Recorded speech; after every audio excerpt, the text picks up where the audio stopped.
Here's how to check your Google account login activity to see who has accessed your account and from where.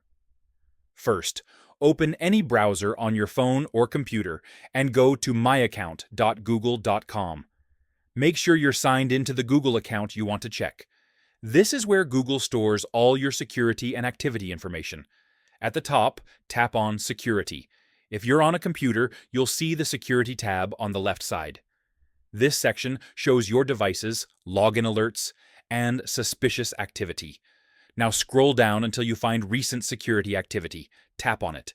Here you'll see important events, including new logins, password changes, verification attempts, suspicious sign-in alerts. Tap on any activity to see details, such as device type, location, time, and whether Google blocked it for safety. Next, scroll down to the section called Your Devices and tap Manage All Devices. This shows every phone, laptop, and tablet that has access to your Google account. If you see a device you don't recognize, tap it and choose Sign Out to remove it immediately.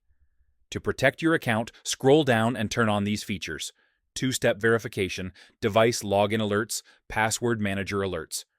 These help block unauthorized access and notify you instantly if someone tries to sign in. And that's it. Now you can easily check who logged into your Google account and secure it if needed.